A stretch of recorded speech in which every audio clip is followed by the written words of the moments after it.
Bien amigos, estamos de regreso y este domingo 25 de noviembre se conmemora el Día de la No Violencia contra la Mujer, ¿no?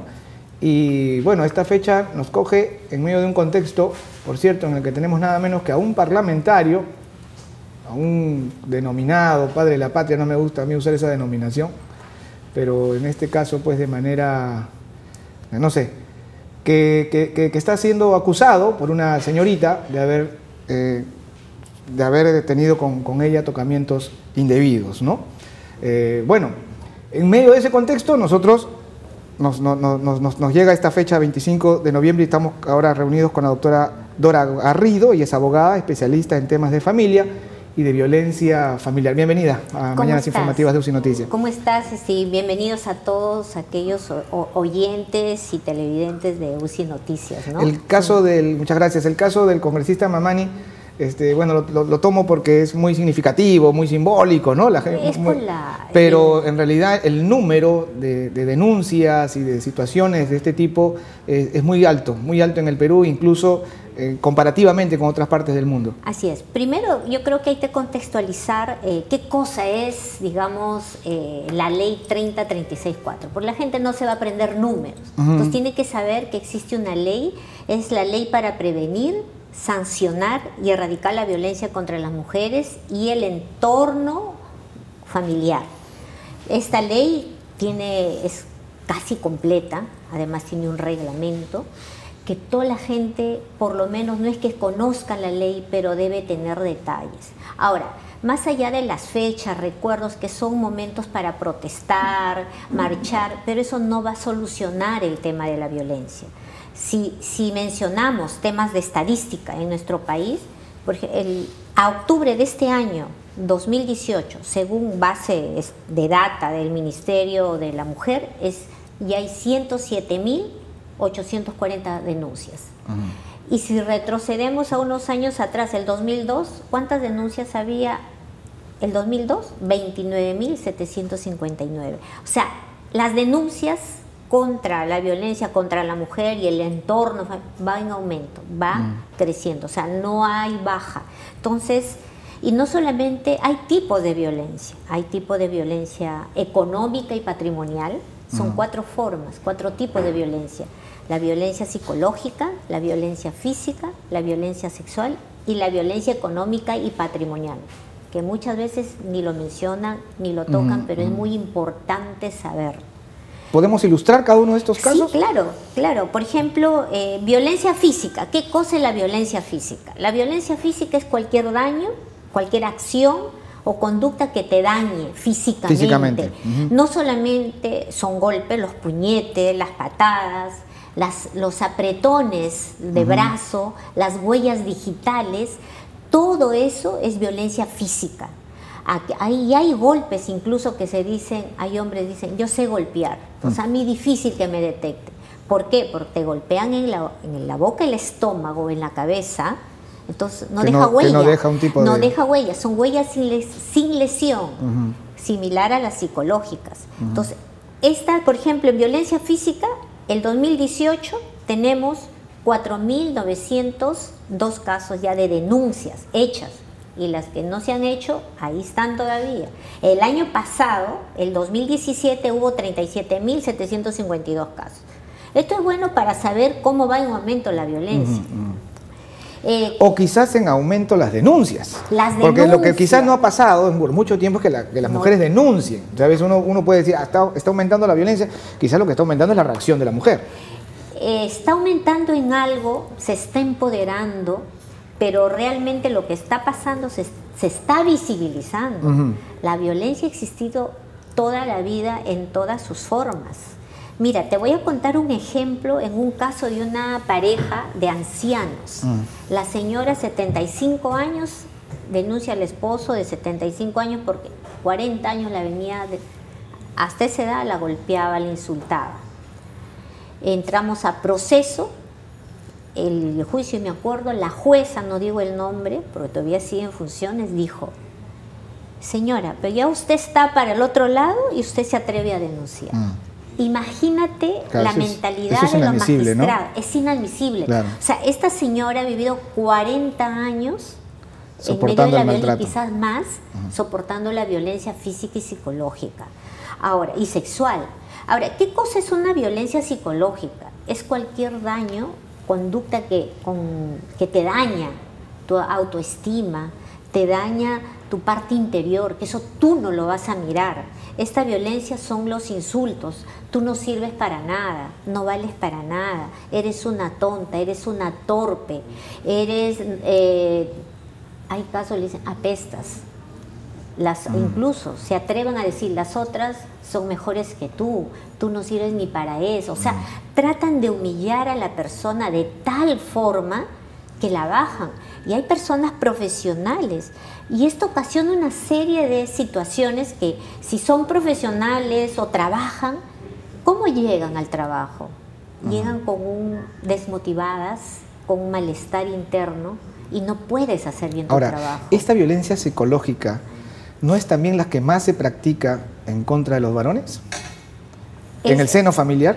Solo que denuncias sobre eso creo que no vamos a encontrar. Sí existe. Mire, o sea, del 100% de denuncias, voy a tratar de generalizar, en varones pues habrá un 5%, ¿no? Que denuncia, que sí denuncia, igual que la mujer.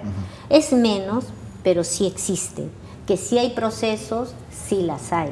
O sea, no, porque la ley de violencia contra las mujeres y el entorno familiar no cuando hablamos de entorno familiar estamos hablando de niños, niñas, adolescentes, adultas mayores, estamos hablando de los ascendientes. ¿Ascendientes quiénes son? Los padres, los abuelos, los bisabuelos. Los descendientes, los hijos, los nietos, los bisnietos. Y también tenemos los familiares que hablamos colaterales, consanguíneos. ¿Quiénes son ellos? Los hermanos, los tíos, los primos hermanos, y los que son afines, que son los suegros, las nueras, los hijos políticos, y también aquellos que, por ejemplo, aquellas personas que están en tu entorno, no son tu familiar, pero hay una afinidad porque viven contigo, ¿no? Pero están ahí dentro del hogar. De acuerdo, entonces violencia física, violencia psicológica, hablábamos, bueno, la violencia sexual, ya eso... Claro, también la violencia sexual, por ejemplo, este año ya violencia sexual, hablando de las mujeres y el entorno familiar, ya hay 10.249 casos. El año pasado, 9.012 casos. O sea, va creciendo. Entonces, ¿qué falta? Vamos a decir después. Ahora, la violencia económica. ¿Cuándo es la violencia económica? Decimos, pero el económico no. Ahora sí se incluye, porque muchas veces hay desatención de los padres. O sea, bueno, ¿no quieres estar conmigo?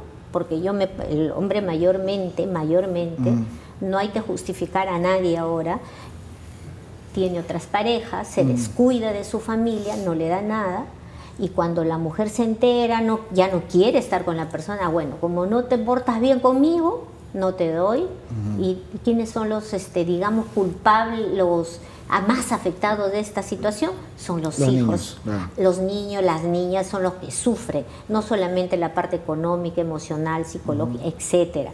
Ahora, también cuando hablamos de económico y patrimonial, es aquellos, o sea, no solo los hijos, hay padres, ancianos, hombres y mujeres que tienen un sueldito, y hay hijos o hijas, hablemos así, que se encargan de cobrar su sueldito y dejan de hasta darle de comida porque ellos utilizan el dinero.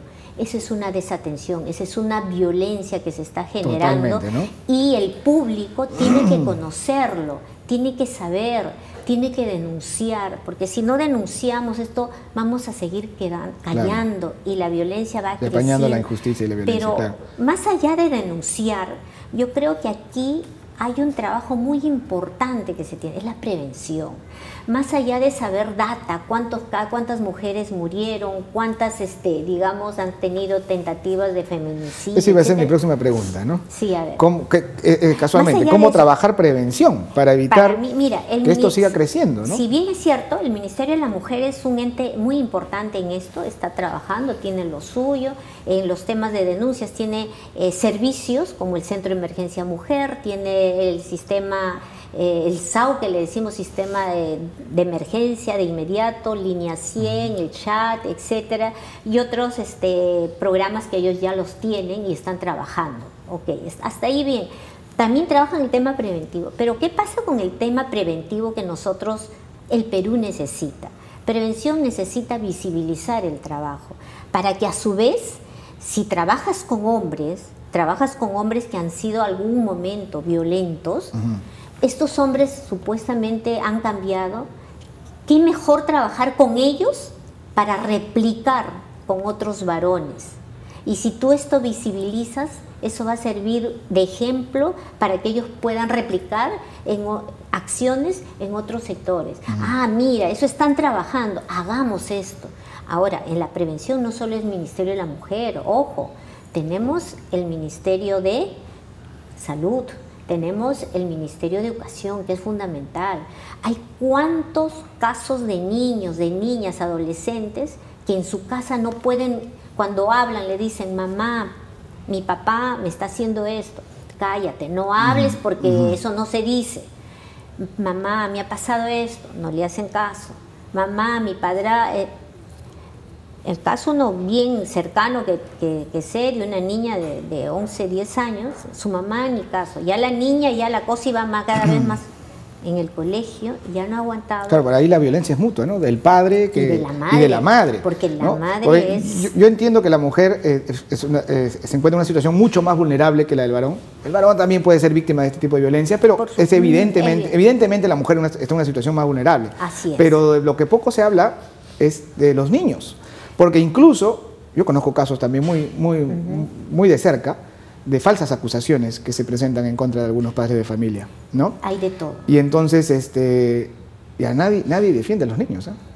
No, porque los niños, las parejas insultan, tú le empiezas a insultar, le pegas, ellos están viendo. Ahora, ¿qué está pasando con ellos? Tanto el varón como la mujer están generando una violencia pasiva contra ellos. Es una violencia psicológica y a ellos también los estás afectando. ¿Y cuáles son las consecuencias de estos niños, niñas y adolescentes? En el colegio va a haber distintas actitudes. En algunos casos se van a reprimir, no van a hablar, se van a arrinconar. En otros casos van a replicar lo que hace el papá en la casa. O van a empezar a insultar, y ahí viene el bullying también. Empezar a insultar a sus amiguitos. Si lo ven débil, ahí entran ellos o ellas. Porque es lo que sucede en casa. Exacto. O sea, por eso para mí es fundamental articular las secciones. Ahora, y es urgente. ¿Cuánto se está capacitando a los efectivos de la Policía Nacional, a los miembros de la Fiscalía, para que actúen sin sesgos? ¿No? Sin, como este caso que nos comentó, de que le diga, ya usted ya está para la otra, ¿para qué denuncia, señora? ¿No? Pero tampoco que alguien le digan a un varón, le diga, ¿y usted cómo viene a...? ¿Qué le falta? ¿No es machito? ¿No? Porque también ha habido casos de policías que le responden así al varón cuando va a denunciar. Entonces, ¿qué se está haciendo para capacitar a esta gente, para poder hacer un trabajo realmente de justicia, poder identificar y desechar las falsas acusaciones que también existen? Por supuesto. Mira, la capacitación es fundamental y básica. Nuestra Policía Nacional, incluso nuestros serenos necesitan capacitarse en el tema de la ley. No solo la ley, sino el tema fundamentales y esenciales, porque ¿qué hago yo hablando del artículo de la pena de 5 años, 10 años, 20 años, cadena? No me sirve de nada si yo no estoy cambiando las mentes de las personas. Entonces, capacitar es urgente, que se capacite.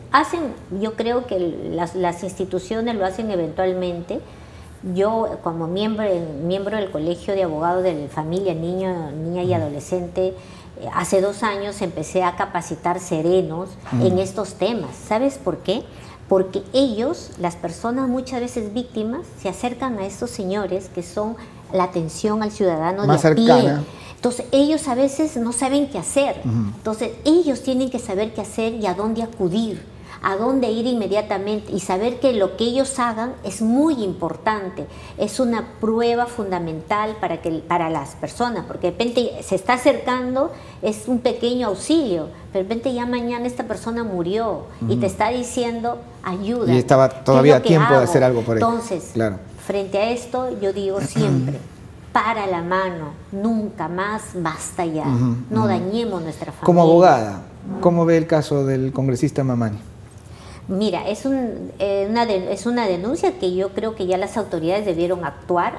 La denuncia está de parte de esta señorita Hermosa, está en todo su derecho, la ley lo ampara, pero a él, si ya está la denuncia, esto tiene que seguir un curso. Te cuento rapidísimamente lo que pasó con el congresista Torres Caya, no sé si recuerdas, él violentaba sexualmente a una menor, claro, y en su oportunidad él tuvo muchos casos que mucho daño hizo a muchas niñas. Entonces, ¿qué se hizo? Se hace la denuncia a la Fiscalía Suprema, la Suprema lo deriva a una Fiscalía Provincial y la Provincial inmediatamente dice, hay mérito que se inicie la denuncia. Me envía el informe, la Suprema tiene el informe, lo remite, mira, ¿a dónde va? A la Corte Suprema. La Corte Suprema tiene que elegir un equipo de jueces especiales para que ellos vean si hay mérito o no hay mérito de pedir el levantamiento de inmunidad parlamentaria. Esta comisión recién envía al Congreso. Y Ahora, pero el Congreso puede actuar. Puede actuar inmediatamente porque ellos tienen una comisión de ética, pueden decir que se le levante la inmunidad. Todo depende de la voluntad política. De la voluntad política. Si tú quieres hacer justicia. Nosotros lo que necesitamos es justicia, que no quede impune. No, pues, porque si no, ¿cuál es el mensaje que le estamos dando a la gente? Violadas, muertas o violadas. Hace poco, en el caso de Nostroza, un violador salió libre. Claro. Y eso no se puede justificar. Muchas gracias. Gracias por haber estado con nosotros. Nosotros volvemos con toda la noticia regional. Así que no se mueva. Quédese con nosotros. Gracias a ti. Gracias.